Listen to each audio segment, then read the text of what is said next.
Hello there folks, Kirk here with Kirk Giordano Plastering. What today Jason and I are going to show you guys is a common question I hear all the time. I get folks, they say, gee, we lathed our house but we ran out of cash, we can't do the scratch coat or any cement work. How long do we have before we have to put some mud on it? And I usually tell folks, man, you've got 30 days max. If you have a high wind area, then you got about 15, because the 100-mile-an-hour winds, it shakes the lath and the paper and it just really beats it up. So what we've done is, this is 5 weeks ago, guys. We did this and they've been waiting 5 weeks for a door. No problem. We put our wire here and we left it here, and I told them when the carpenter comes and installs this door, just cut the wire here, fuse it together with polyurethane caulking, and that's just what he did. Up here you can see we already built this out. We did the brown coat and the scratch coat. Here I just took it right to the wall and the wire is already embedded. It's not just stapled on now, it's embedded in here. So what we're going to do is we mixed up some hot mud, which means it has accelerators in it, and we're just going to go ahead and put this together for you. I'll show you guys how we get it in that little crack. Get started here. Now I have something to work with.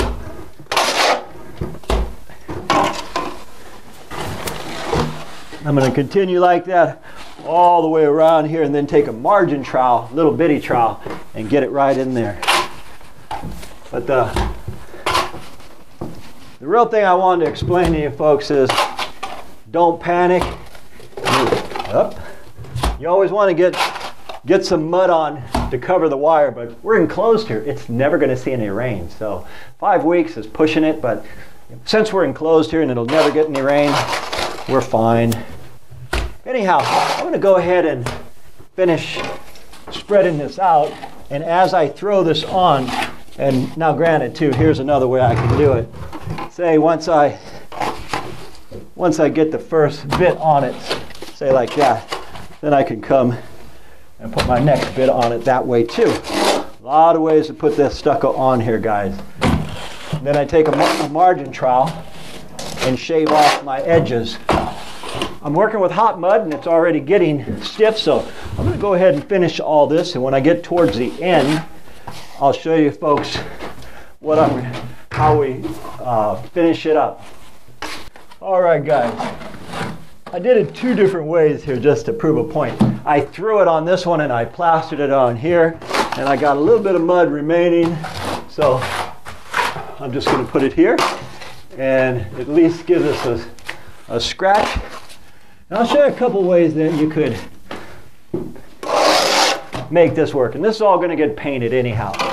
Okay, one way is you could take a margin trowel such as this, and I generally will put my finger on it to give me a true spot to stop at, meaning I come straight up right here,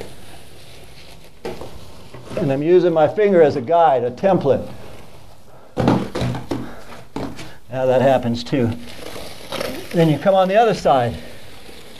Oh, that piece right there, we'll put it back in. Here we go. Okay, we put that right back in. Or you can go this route. Take a trowel. Now this kind of takes a lot more experience than just that. And put it in here at an angle and pull it straight up. And you got to use your finger. What you don't see is my left hand is at a specific point, meaning that gives me, we want to be a ½ inch lower than this guy here. So I'll show it to you once more. We're going to take the trowel at an angle and just pull it straight up and kind of get it parallel with the wall. And that gives me a pretty clean, flat, straight edge in a real tight surface. You go all the way up. Sometimes it'll fall out like it did a second ago if you just throw it in. Say for example, this other side, let me switch. Oh, that's working with my left hand now. This other side I troweled it in, so it's less likely to fall off, but the same applies. I'm going to take this trowel, I'm going to hold my finger at an angle a ½ inch below this wood here. And this is kind of a big trowel to be doing this, but anyhow, I'll make it work. I take it and I pull it straight up at an angle, watching that handle so it doesn't hit the wall, and take it straight up like this.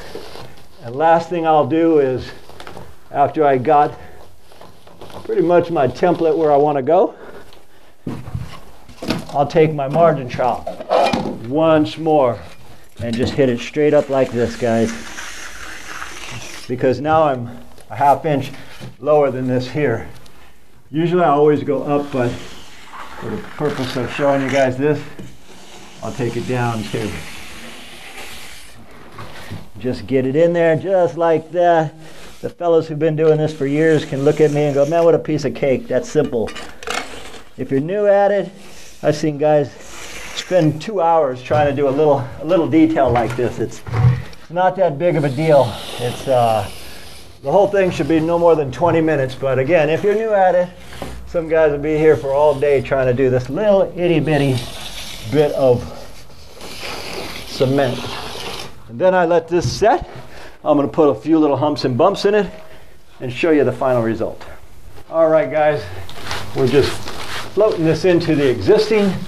And as I'm saying a few minutes ago, all of this gets painted. Everything gets painted, so it doesn't matter that there's a difference in color here.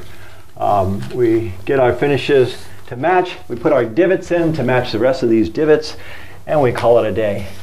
If you can, let's see, if you can get your windows and doors in when you're originally lathing it, always best to do that. But if you can't, again, it's not the end of the world, because I got several jobs right now that same difference. We're waiting on windows and doors. Anyhow, I'm with Kirk Giordano Plastering. Jason and I will, as usual, see you guys on the next one. Thank you for watching.